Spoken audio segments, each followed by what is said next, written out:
सबका स्वागत है आपके चैनल मेंटोर अमित क्लासेस में। मैं आपके लिए आज एक नई टॉपिक लेकर आया हूँ, नया चैप्टर लेकर आया हूँ जो कि बिजनेस ऑर्गेनाइजेशन का है। बिजनेस ऑर्गेनाइजेशन की जो आज हम टॉपिक पढ़ने वाले हैं वो है फॉरेन ट्रेड। ठीक, ये टॉपिक स्टार्ट करने से पहले बता दें, अगर अभी तक वीडियो को आपने सब्सक्राइब नहीं किया तो सब्सक्राइब कर दीजिए। बगल में बेल आइकन का बटन है, उस पर प्रेस कर दीजिए ताकि जितने भी नए नए वीडियो हैं वो सारे वीडियो के नोटिफिकेशन आपको डायरेक्ट और तुरंत मिल जाए। चलिए स्टार्ट करते हैं आज का टॉपिक। आज का जो टॉपिक है वो है फॉरेन ट्रेड। और फॉरेन ट्रेड जो है वो हमारा बहुत ही इम्पोर्टेंट रोल है। हाल ही में अभी इस समय चाइना और इंडिया का थोड़ा आपसी मतभेद चल रहा है, तो वो इससे हमारा जो फॉरेन ट्रेड है वो भी बहुत अफेक्ट हुआ है। फॉरेन ट्रेड मतलब जब हम अपने देश से किसी दूसरे देश में सामान को बेचते हैं या किसी दूसरे देश से अपने देश के लिए सामान खरीदते हैं, वो हमारा कहलाता है क्या, फॉरेन ट्रेड। ठीक, तो फॉरेन ट्रेड में होता क्या है, ट्रेड होता कितने प्रकार का है वो देख लेते हैं। पहला जो हमारा होता है होम ट्रेड होता है, दूसरा होता है फॉरेन ट्रेड। ठीक, ट्रेड को हम फर्दर 2 पार्ट में डिवाइड किए हैं, जो हमारा है home trade and foreign trade. Foreign trade होता क्या है, ठीक है।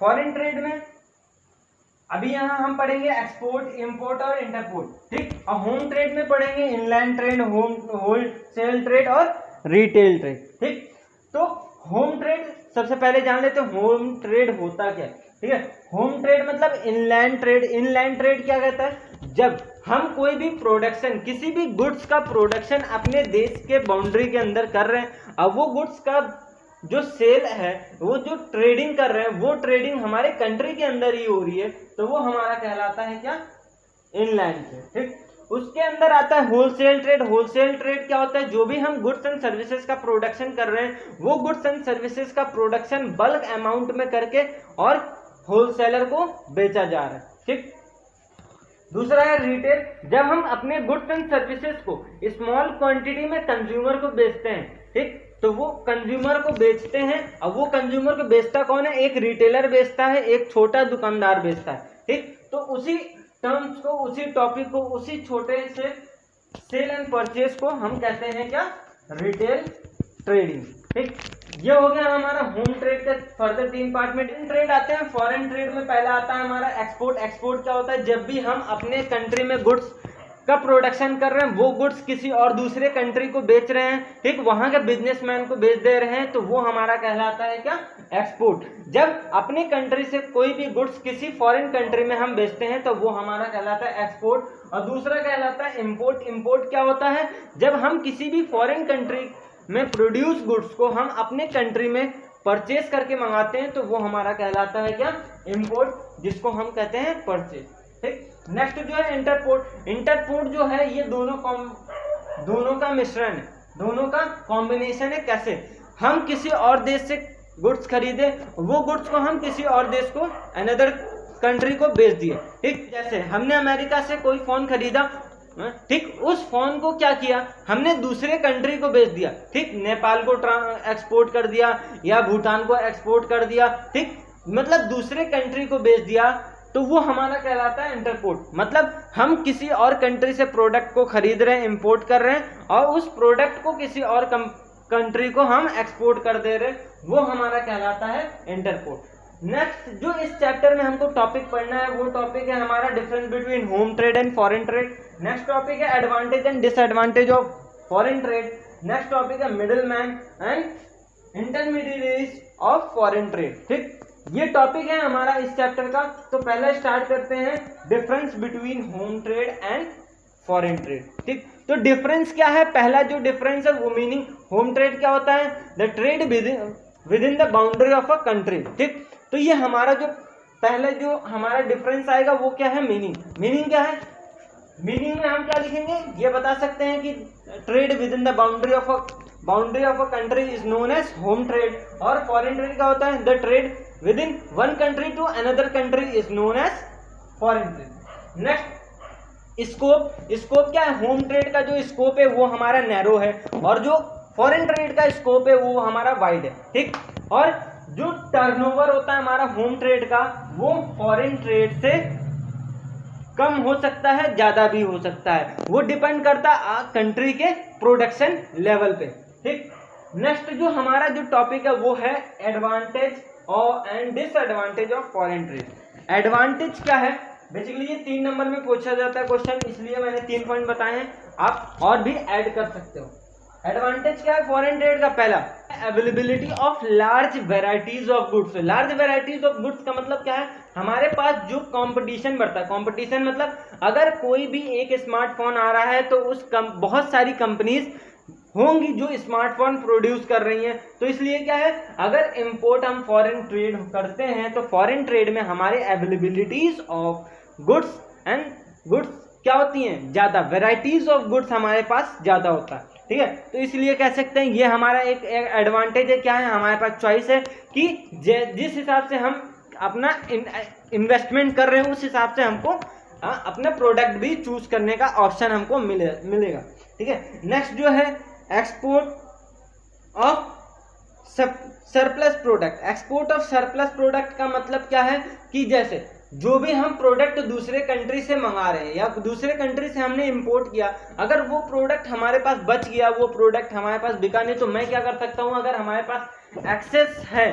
तो हम क्या कर सकते हैं, उस प्रोडक्ट को दूसरे कंट्री को बेच भी सकते हैं। अगर हमारे कंट्री में ऑलरेडी वो गुड्स एक्सेस अमाउंट में प्रोडक्शन हो रहा है तो उस प्रोडक्ट को, उस गुड्स को हम दूसरे कंट्री में एक्सपोर्ट भी कर सकते हैं। तो यहाँ पे दोनों ऑप्शन है, अगर हम इंपोर्ट कर रहे हैं, इंपोर्ट करने के बाद भी सरप्लस अमाउंट में वो प्रोडक्ट बच रहा है तो उसको भी हम एक्सपोर्ट कर सकते हैं। दूसरा क्या है, अगर हमारे कंट्री में ही ऑलरेडी एक्सेस प्रोडक्शन हो रहा है तो उस प्रोडक्शन, सरप्लस प्रोडक्शन को हम दूसरे कंट्रीज में हम सेल आउट कर सकते हैं। नेक्स्ट जो हमारा टॉपिक है, नेक्स्ट जो हमारा पॉइंट है वो क्या है, advantage of division of labour. Division of labour का मतलब क्या है कि जो हमारे लेबर है वो क्या है, स्किल के हिसाब से डिवाइडेड, हमारे पास अवेलेबिलिटीज ऑफ एम्प्लॉय, ठीक, अवेलेबिलिटीज ऑफ एम्प्लॉय भी हैं, उसके हिसाब से हम अपने प्रोडक्ट को क्या कर सकते हैं, डिजाइन कर सकते हैं, डिवाइड कर सकते हैं, ठीक है। नेक्स्ट क्या है, availabilities of face nature. Competition का मतलब क्या है कि हम जो भी हमारे पास, ठीक, हमारे मार्केट में हम कंपटीशन जनरेट कर रहे हैं, जिससे क्या होगा, कस्टमर को फायदा होगा कि जितना मार्केट में कंपटीशन होगा वो क्या होगा, कस्टमर उसको बेनिफिट मिलेगा। एग्जांपल जैसे कि एक कंपनी है, उसने 4 GB रैम वाला एक फोन लॉन्च किया, दूसरी कंपनी है वहीं पे 6 GB रैम का फोन लॉन्च कर रही है, तीसरी कंपनी है 8 GB रैम का फोन लॉन्च कर रही है। तो ये क्या है, कंपटीशन है। अपने आप को मार्केट में स्टेबल करने के लिए कंपनीज क्या करेंगी, अपने प्रोडक्ट को अपग्रेड करती रहेंगी, ठीक। तो हमारे पास जो 5वां ऑप्शन आएगा, 5वां एडवांटेज आएगा, वो क्या है, लेटेस्ट टेक्नोलॉजी मिलेंगी हमको। लेटेस्ट टेक्नोलॉजी का मतलब क्या है कि जो भी हम यहाँ पे प्रोडक्ट, कंपटीशन बढ़ गया, कंपटीशन बढ़ने की वजह से जो भी हमारी कंपनीज है वो कंपनीज क्या करेंगे, अपने आप को बेस्ट परफॉर्म करने के लिए एलिजिबल होंगी, ठीक। जो नेक्स्ट हमारा पॉइंट है वो क्या है, अपग्रेडेशन ऑफ टेक्नोलॉजी। कैसे है वो हम अभी बताने जा रहे हैं। देखिए जैसे क्या है, दूसरी कंपनी है, ठीक, या दूसरी कंट्री है, उस कंट्री के पास एडवांस टेक्नोलॉजी है, हमारे पास वो टेक्नोलॉजी नहीं है, ठीक। तो हम क्या करेंगे, उस कंट्री से उस टेक्नोलॉजी को परचेज करेंगे, परचेज मतलब इंपोर्ट करेंगे और उसके बाद अपने कंट्री में स्टैब्लिश करेंगे, ठीक। तो ये क्या है, ये सब पॉसिबल कैसे है, फॉरेन ट्रेड के पर्पज से, ठीक। चलिए अब बात करते हैं डिसएडवांटेज। डिसएडवांटेज क्या है, जो पहला डिसएडवांटेज है वो है कि जो हमारे पास जो कैपिटल है, हमारे पास जो रिसोर्सेज है, उस रिसोर्सेज का कभी भी फुल यूटिलाइजेशन नहीं हो पाएगा, ठीक। क्योंकि जो भी हमारा प्रोडक्ट है वो प्रोडक्ट हम किसी दूसरे कंट्री से मंगा ले रहे हैं, तो क्या है, हमारे कंट्री में उतने गुड्स का प्रोडक्शन नहीं होगा। जब प्रोडक्शन ही नहीं होगा तो नेक्स्ट जो पॉइंट वो जनरेट हो रहा है वो क्या है, एम्प्लॉयमेंट जनरेशन। एम्प्लॉयमेंट का जनरेशन नहीं होगा। जब प्रोडक्शन हमारे कंट्री में होगा ही नहीं तो उतने लेबर का एम्प्लॉयमेंट खत्म हो जाएगा, ठीक। ये जो नेक्स्ट पॉइंट, दूसरा पॉइंट क्या था, एम्प्लॉयमेंट जनरेशन, मतलब लो एम्प्लॉयमेंट जनरेशन। एम्प्लॉयमेंट का जो जनरेशन है वो लो हो जाएगा। क्यों? क्योंकि हमारे कंट्री में वो प्रोडक्ट प्रोड्यूस नहीं हो रहा है, उसको मैन्युफैक्चर नहीं किया जा रहा है, और नहीं किया जा रहा है तो क्या है, उतने लेबर का यूजेस नहीं किया जा रहा है, मतलब अनएम्प्लॉयमेंट क्रिएट हो रहा है। नेक्स्ट जो है ठीक फॉरेन करेंसी का ट्रांसफर। फॉरेन करेंसी का ट्रांसफर का मतलब क्या है कि जितने का हम गुड्स एंड सर्विसेज खरीदेंगे उतने का हमारा फॉरेन रिजर्व कम हो जाएगा। ठीक, फॉरेन रिजर्व कम हो जाएगा तो इससे हमारी करेंसी पे नेगेटिव इफेक्ट पड़ेगा। ये हमारा कहलाता है क्या, ये डिसएडवांटेजेस। ठीक, जो नेक्स्ट हम टॉपिक स्टार्ट करने जा रहे हैं वो है middle man and intermediaries of foreign trade. ठीक, इंटरमीडियरीज ऑफ फॉरेन ट्रेड या middle man of foreign trade कौन कौन से हैं? दो टर्म्स में डिवाइड है, दो पार्ट में डिवाइड है। वो क्या है? एक्सपोर्टिंग कंट्रीज होती हैं, एक इंपोर्टिंग कंट्रीज होती है। एक्सपोर्टिंग कंट्रीज मतलब वो कंट्रीज जो गुड्स को मैन्युफैक्चर कर रही है और दूसरे कंट्री को बेचेंगी। ठीक, इंपोर्टिंग कंट्रीज वो कंट्रीज जो दूसरे कंट्री से प्रोडक्ट को खरीदेंगे। ठीक, तो इसमें कौन कौन से मेंबर्स होते हैं, कौन कौन से मिडिल मैन होते हैं, ये हम यहाँ पे डिस्कस करने जा रहे हैं। चलिए स्टार्ट करते हैं। तो पहला जो है एक्सपोर्टिंग स्टार्ट करते हैं। एक्सपोर्टिंग कंट्री में पहला होता है होलसेलर। होलसेलर मतलब वो पर्सन जो मैन्युफैक्चरर के बाद उस प्रोडक्ट को खरीद के अपने पास रखता है। ठीक, एज अ होलसेलर के तौर पे मतलब एक कह सकते हैं कि एक बड़ा बिजनेसमैन। ठीक, वो करता क्या है, जो मैन्युफैक्चर होता है गुड्स, उस गुड्स को बल्क अमाउंट में परचेज करके दूसरे कंट्री को या अपने कंट्री में ही सेल करने का काम कौन करता है? होलसेलर करता है। ठीक, दूसरी हमारी जो मेन एजेंट है, वो मेन जो पार्ट है इस एक्सपोर्टिंग कंट्री का वो कहलाता है स्टेट ट्रेडिंग कॉर्पोरेशन। हमारे इंडिया में जो स्टेट ट्रेडिंग कॉर्पोरेशन है ये करते क्या है कि ये चेक करते हैं कि जो हम गुड्स एंड सर्विस या गुड्स को हम एक्सपोर्ट कर रहे हैं वो गुड्स हमारे एक्सपोर्ट करने के एलिजिबल है कि नहीं है, कहीं वो गुड्स के हमारे कंट्री में शॉर्टेज तो नहीं है, या ठीक जो भी लीगल फॉर्मेलिटीज होते हैं वो सब कौन अप्रूव करता है? State trading corporation. नेक्स्ट जो हमारा है, नेक्स्ट जो पार्ट है वो है एक्सपोर्टिंग एजेंट। एक्सपोर्टिंग एजेंट का काम क्या होता है कि ऑर्डर जो भी आया है उस ऑर्डर के हिसाब से गुड्स को अरेंज कराना और उसको इंपोर्टिंग कंट्री के पास डिलीवर करना। ठीक, फॉरवर्डिंग का मतलब क्या है? जो भी एक्साइज ड्यूटी, जो भी एक्सपोर्ट ड्यूटी, ये सब जितने भी ड्यूटीज लगते हैं, जितने भी हमारे यहाँ पे फ्रेट हो गया, ये सब काम कौन करवाता है? हमारा फॉरवर्डिंग एजेंट करवाता है। ठीक, फॉरवर्डिंग एजेंट मतलब कि एक्सपोर्ट ड्यूटी, इंपोर्ट ड्यूटी, जितने भी ड्यूटीज लगते हैं वो सारे हमारे ड्यूटीज का पेमेंट करवा के डॉक्यूमेंट्स रेडी करवाने का काम कौन कराता है? Forwarding agent. ठीक, उसके बाद आता है जो हमारा लास्ट आता है, लास्ट जो हमारा पार्टिसिपेंट है वो क्या है? Shipping company. शिपिंग कंपनीज का काम क्या होता है? जो भी उनके पास ऑर्डर मिला, जो भी ऑर्डर आया है, जो भी एक्सपोर्ट ऑर्डर आया, उस एक्सपोर्ट ऑर्डर को एक्सपोर्टिंग कंट्री से लेकर इंपोर्टिंग कंट्री के पोर्ट तक पहुंचाने का काम।